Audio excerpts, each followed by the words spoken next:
Welcome to On the Brink, a fresh lens to take you and your business to new heights. Hi, I'm Andy Simon. I'm your host and your guide.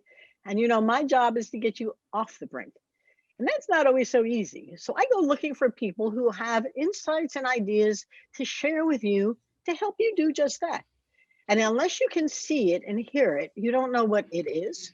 But I do know that today, the challenges of this crisis and the world we're in are causing people to wonder about how do I adapt? What is it that's really going on? Who am I? The basic essence of who we are is under siege. The cultures we work with, everybody I have as a client is struggling with themselves. As a CEO, what can I do to build a team? What is going on here? And they are worried. So I have with us today a wonderful gentleman who I met through Peter Winnick's wonderful thought leadership group, which I never thought I would join, much less enjoy so much. His Excellence Ambassador Terry Earthwind Nichols is our guest today.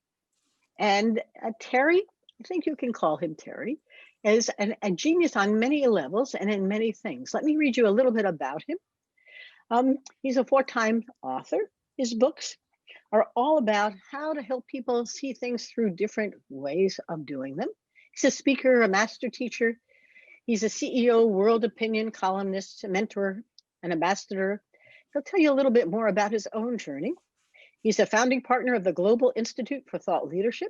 And I do think that's going to be an important part of the world that we all live in, because this Global Institute is bringing together thought leaders who want to help you think better and do it in an innovative way. It really is a very blue ocean, creating a whole new market at a time that we need it. But Terry's here to talk to you today about all kinds of things that you're facing, including the imposter syndrome that you may have heard a little bit about. But I don't want to take the wind away from his sails. So, Terry, thank you for joining me. I am so excited to be here, Andrea. Um, we have just started such an interesting journey in Peter's group, and the two of us have reached out and spent time together. I've interviewed you for my weekly postings on LinkedIn and other social media, and this is just a treat. This Well, truly I'm is. glad you're happy. I like to make you happy. It is fun.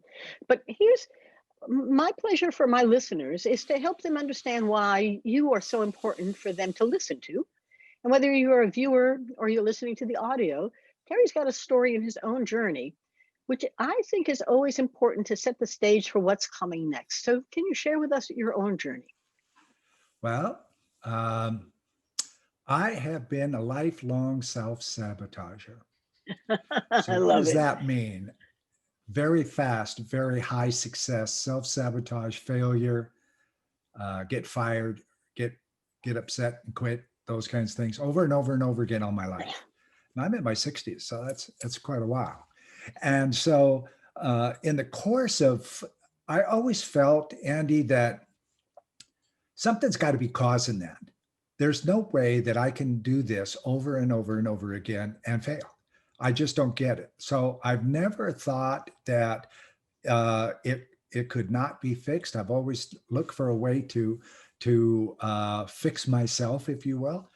And by accident, helping somebody else one night over Skype, uh, I found a way. And uh, I have been a C-level, COO, CEO, CFO before, so I've got a little bit of experience at the upper levels. And what I've found, number one, imposter syndrome uh, is a behavioral thing, and it stems in what we found out. It comes from a very highly charged emotional memory in early childhood that's amnesic. You can't recall it. You don't remember it's there. And when we take a client right here on Zoom, for instance, through the question and answer sequence, we go through three memories. And when we get through the third memory, we really walk in the back door because we use the back of the brain and go forward. We walk into the back door of an event that seems like it happened 2 hours ago. It's so fresh for the client. Here's the key, though. all of that anxiety and feeling unsafe and repetitive behaviors over and over and over again stop. The memory stays, but all the other stuff stops. So that driving force behind that, what we call an active block, has been disconnected. And here's what's really key about it. No more laying in bed in the middle of the night crying, thinking that you're going to get fired tomorrow. No more running around the house half in a dream because of an event that occurred years before. That all stops and it stays gone. It doesn't come back. So coming up with a hunch one time, helping somebody late at night, has turned into a global company where our clients and practitioners, I have 48 of them now. They live on 5 continents, 13 countries. We do the CR process. That's what we call this. The CR process is done in 5 languages now. And that's all taken place in over the period of about 4 years. We're now over coming on to 8.5 years now. And we're quite proud of the results and what it's doing. So my background with the C level is I also work with visioning and marketing plans and those kinds of things for higher level executives. And I'm seeing a lot of imposter syndrome type symptoms. I can't diagnose, I'm not a doctor, but there are certain things you see over and over again. So you start a conversation with somebody.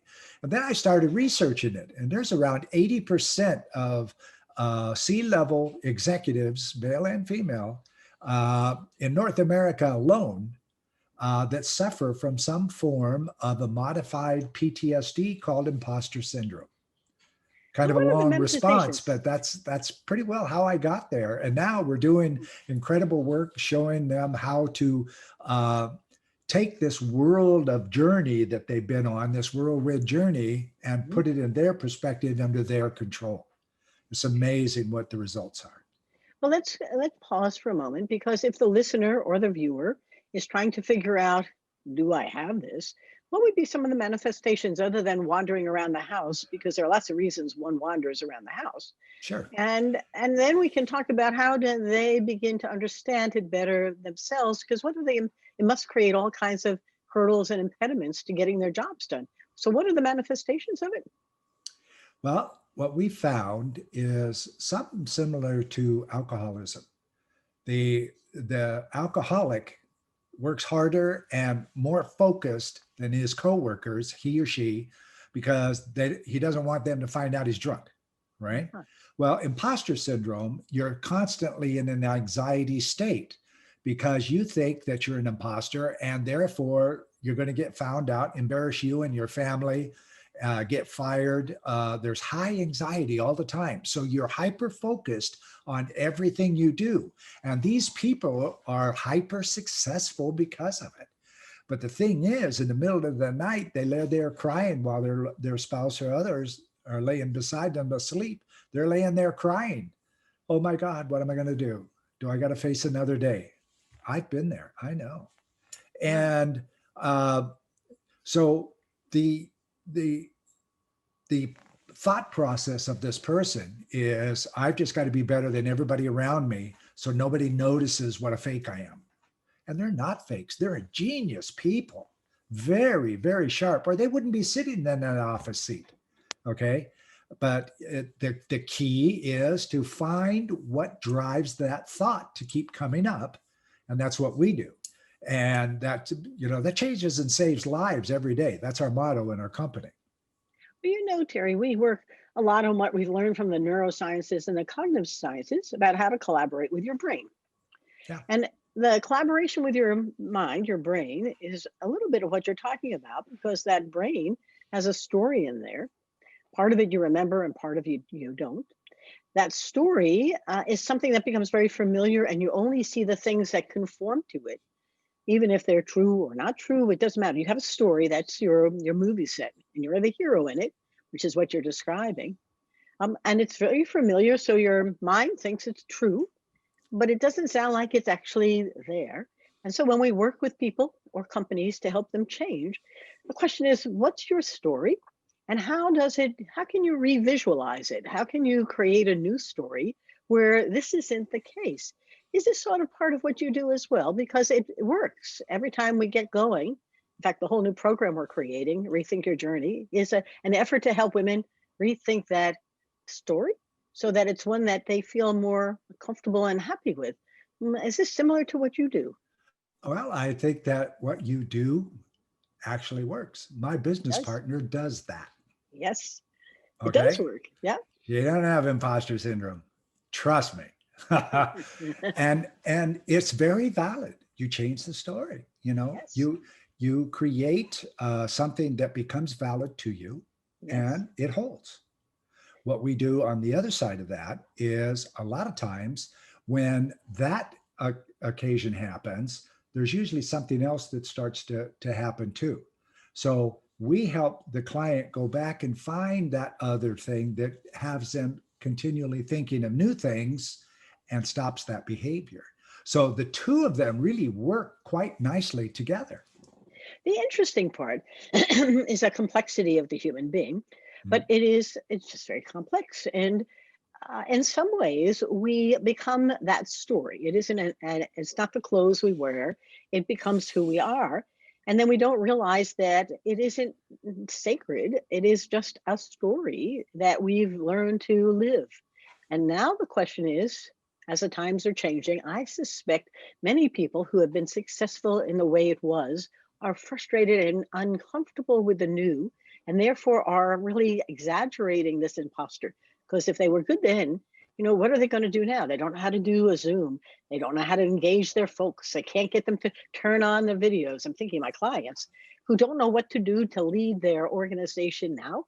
And it doesn't matter whether it's healthcare or service organizations or whatever it is, they feel out of their league, even though they are in a position where they should be leading. And I think this is serious stuff. Yes, there's a whole group of business owners out there. I had a discussion with one just this morning where her world is speaking from the stage and active live trainings. Oh, That's non-existent now. So she's in the process of finding a job because she can't grasp the virtual world. And that's really too bad. But at some point, hopefully, the live event industry will get rolling again, and she can get back into that. But she is so connected to that requirement to be physical or in the yes. physical presence that she can't grasp the virtual. It's like me last March. You and I've talked about that. My speaking events for the year were all canceled within 24 hours. Yes. So that's a lot of money. That's about 95% of our annual income Yep. from speaking from the stage and the business that we get from that. But here's the thing, though, ladies and gentlemen, that's key to you people at the Brink that you're thinking about right now, and that is the money isn't real till it hits the bank. Yep. So if you got a client that's going to sign with you, they're not a client till you got a credit card. Okay. Yep. And if you're waiting on a check, it's not a check until it's in the bank. So what are you going to do in the meantime? For instance, me, I was just talking about this earlier today. I went back to the people who canceled the events and say, let's think of this a little bit. Okay, the event's canceled. The physical event is canceled. Yes, that's right. What can we do to create a virtual event so your people still come, all of us get to talk still, and Yes. we can do this virtually? Because there isn't any reason why we can't. Yep. Some of the bigger event companies, they jumped on it. They went out and got mega screens to put 500 people on each screen and all of those kinds of things. That's thinking. That's forward Yep. thinking. And so my first one turned out to be two of them in May that was quite interesting. The first one, 134 people. Second one was 1,121 people. So Wow. there you go. Okay. Yep. The message got out there and they're virtual. So the associations that I spoke for put them on their website, and Yes. I'm still getting some tech because I've coded them. So I'm still getting some pull on those two events coming last May. They're Yes. almost evergreen.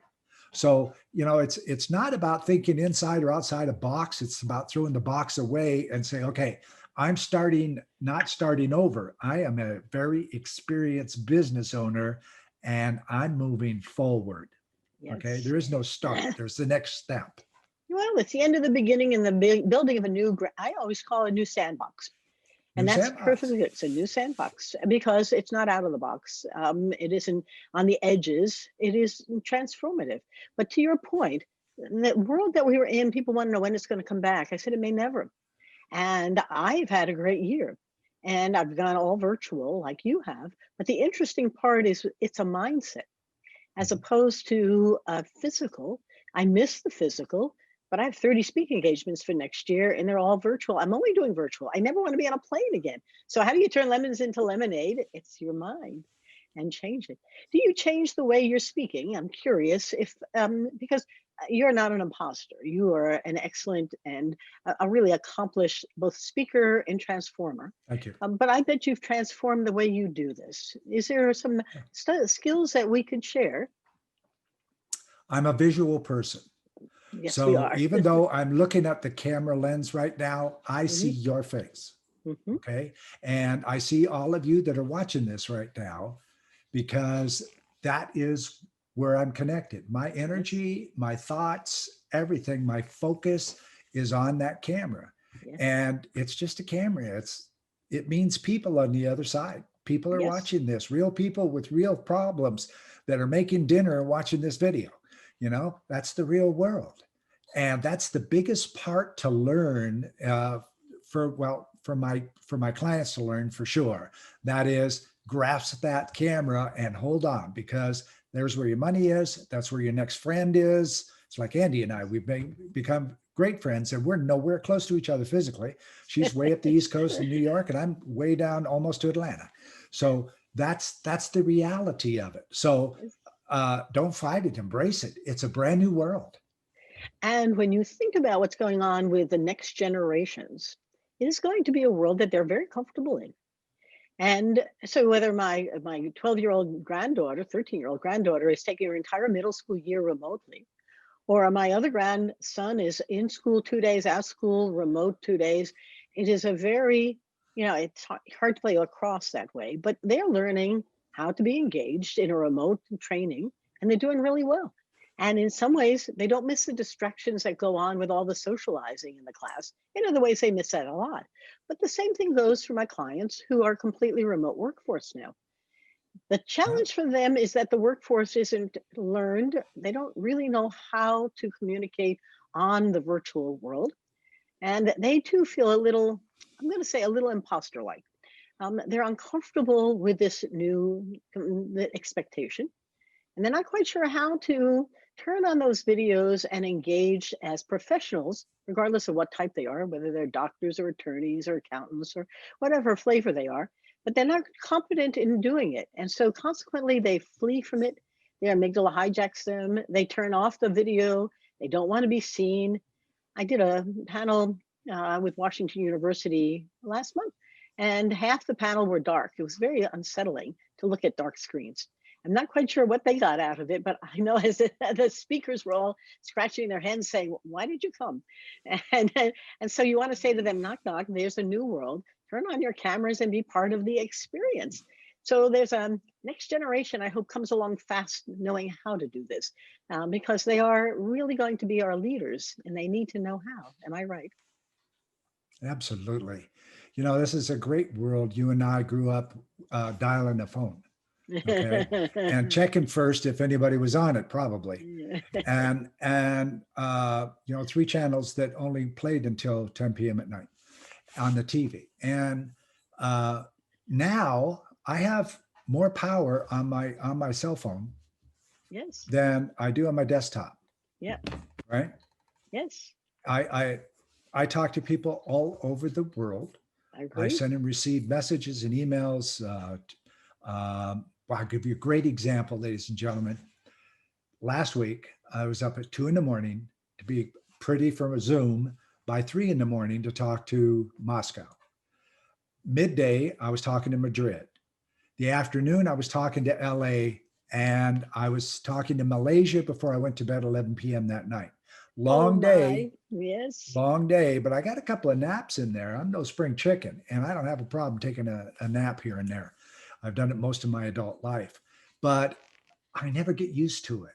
Okay. yes, I never get used to the fact that we talk live in real time to the other yes. side of the world. Okay. Yep, that's That's exciting. What an that's exciting life you exciting. have. It is. Yeah. It's very exciting. Terry, as you're thinking about it, is there a case or two you can illustrate on how this is all working in the world that you're engaged with, those CEOs or companies or things that can put some flesh onto the concepts that we're discussing? Uh, well, one comes to mind right away. I have a client who owns his own company. It's a manufacturing company in Middle America. He has 28 employees, and he was suffering from imposter syndrome. Okay, we connected right here on LinkedIn, and had a discussion, and through that determined that the CR process would be a good idea. Okay, it's a 30-day process. You can look it up. We'll give you the contact information here in a little while. I went through that, and a part of that is halfway through the 30 days, we have a discussion around who are you now? Mhm. What's your business look like now? Okay, you're a new guy. So what does that look like? And through that, we put him and the business through the Vision Strategy Roadmap, which is free on my website. You guys can go look for it. And what that is that creates a vision for the future for him and his company that's achievement based. Okay. Okay. All of you out there, you know how good it feels when you achieve something and how much better it means when somebody above you that you know, like, trust, and admire acknowledges that. So you do it some more and some more. Well, here's what happens in a company that's focused on vision and not timelines and goals. They exceed traditional goals and timelines. The sick days go to almost none, because when you're achieving, you're happy. You don't get sick. When you're achieving, you don't get burned out. You get more motivated. And when you're achieving, your boss's employee related expenses, insurance, and all that type of stuff starts to go down while revenues are going up. Not a bad thing. So the result of what we did for imposter syndrome for him created this company that hasn't slowed down. Now, this is a manufacturing company, ladies and gentlemen. They have not slowed down through the COVID. They figure out a different way to configure the floor, the manufacturing floor, so that people could stay farther apart and be safe. They didn't close the place. They figured out how to work around it That's safely, great. Yeah, right? Brilliant. Brilliant. And that's where achievement and taking away this imposter syndrome thought mentality really comes from. So that's a really good example that's a great example. of both sides of how that could work. What's exciting about it is that it's current and it's not Yeah. history, it's present. And it says, oh, I can do that. And I do think this is a time, stop the hurdling and stop wondering about what I can't do. And I can't tell you how many client conversations start with, well, we don't do that. I said, well, that's what you didn't do. The question is, what can you do? And the eyes Sure. sort of pause and roll as if anything can happen. How could you solve it? And they have great ideas, but they need the Yeah. confidence that, in fact, they can do that. So this Mhm. has been such fun. Can you share with the listeners two or three things you don't want them to forget as we begin to wrap up? Because I've enjoyed our time together, but I do think that our listeners can say, let me go do something with stuff that Terry's been talking about. It's a doing time. Two or three things.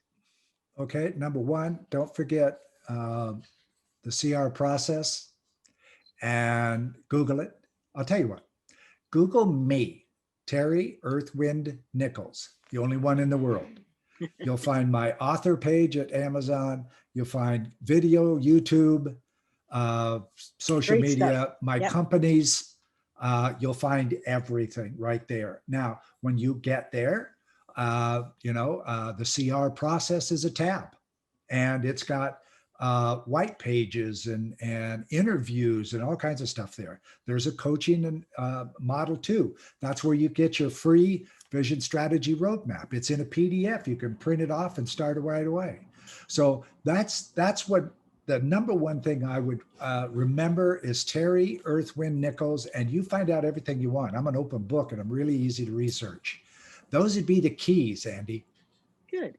So, for our listeners, I'm going to wrap up us because I've enjoyed today's conversation and it's an area that we haven't talked about before. So, I'm delighted that Terry is sharing with us this imposter syndrome, but also all of the complexity of what's going on around us and how to stop saying no and begin to think about changing the story and creating new solutions. We're very agile.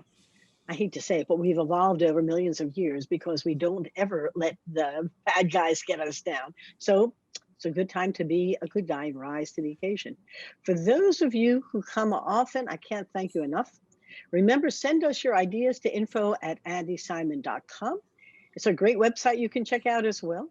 My new book, Rethink, Smashing the Myths of Women in Business, comes out in January. And by the time you hear Terry, it may already be here. So go check it out on your favorite places. It's a great time for you to rethink your own journey. And Terry's been talking a little bit about this roadmap. You're going to hear very similar kinds of conversations that we have around how do you rethink your story so you can create the one that you really want to have. And on that note, I'm going to say, please stay healthy. And don't forget that this is a great time not to say, I'm on the brink, I don't know which way I'm going. Instead, soar, get off the brink, and keep listening because the ideas are here to help you do just that. So, Terry, thank you again for coming. I can't thank you enough for being my guest today. I've had a ball. And I you're a have as well. terrific person and friend. Thank you, Andi. My pleasure. It's so much fun to know you. Bye bye now, guys.